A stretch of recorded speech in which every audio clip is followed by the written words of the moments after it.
Hello and welcome to ExamRevision, and in today's video we are going to look at different factors other than price which affect demand. And our learning intentions for today are that we are going to name and differentiate between different factors other than price which affect demand, and then we are going to explain how each of these factors has an influence on demand.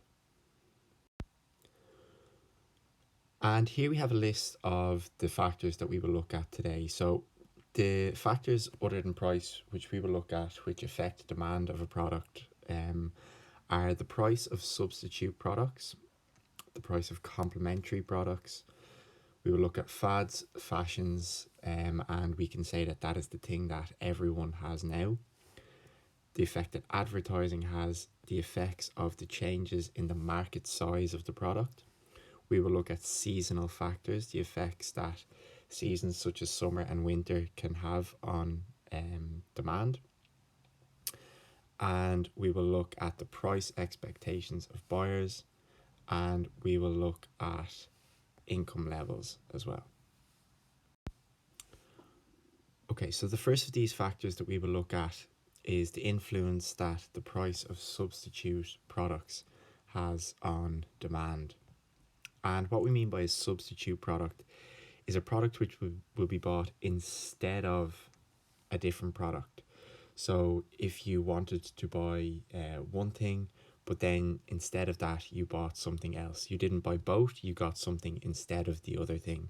So the example that we have here is that if there was a really big increase in the price of carrots, well then the demand for broccoli will increase because less people will buy the carrots because the price will be too high, and more people then will buy broccoli because people are going into the shop with the intention of buying a vegetable,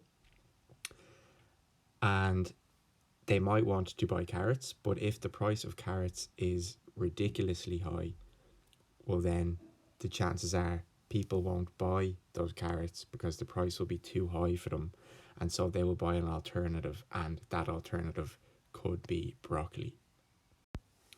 Right, so the next factor that we will look at is the price of complementary products.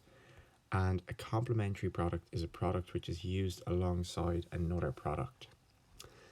And an example here that we have would be, say, beef burgers and burger buns. So you usually buy those two products together, and that's why they're known as a complementary product.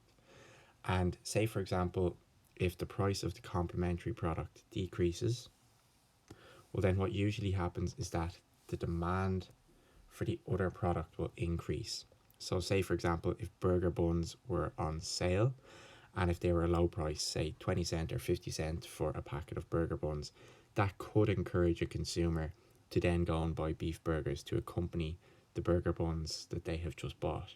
So therefore we can say that if the price of burger buns decreases, the demand for beef burgers will increase. So that's how the price of complementary products can have an influence on the demand for a different product. And the next factor that we will look at is the influence that fads or fashions has on demand of a product.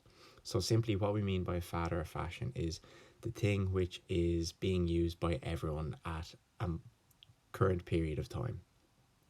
And they just kind of come onto the market really, really quickly, and lots of people will be using them, and then after a couple of months then they leave the market and no one is using them anymore. And an example of such a product, as we can see here, would be a fidget spinner. So a couple of years ago they were a perfect example of a fad or a fashion. Everyone was walking around with them in their hands, but nowadays it's very rare to see anyone with a fidget spinner. So the influence that a fad or a fashion can have on demand is that a fad can increase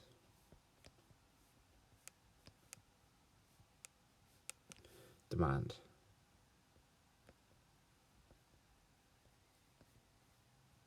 So that's the influence that a fad or a fashion can have on the demand of a product, because if you see someone else has one, you're going to want one too. And the next one that we'll look at is the influence that advertising can have on the demand of a product. And typically, advertising will see an increase in the demand for a product. And an example of that is Avonmore protein milk. So when that first came into the market, consumers were unsure about it. It was the first type of that product into the market. But once they started to increase their advertising, and particularly once they introduced a partnership with the GAA, what we saw was a sharp increase in sales, because people began to trust the product and they thought that if GAA players are drinking it and using this product, well, then it can be okay for them. So that's an example of how advertising can increase the demand for a product. And the next one that we'll look at is the influence that a change in the market size can have. So this can work one way or the other. If the size of a target market increases or decreases, the demand will also increase or decrease, because the changes in the market size will follow suit in the change of the demand.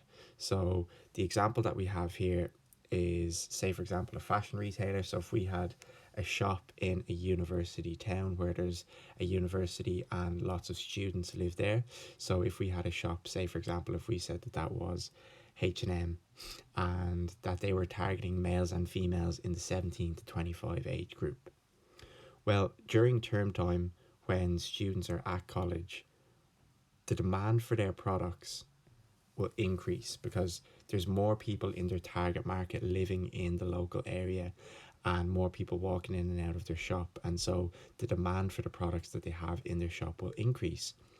But during the summer, when students have moved back home and aren't living in that university town anymore, and less of their target market are walking in and out of their shop every day, well then the demand for their products will decrease.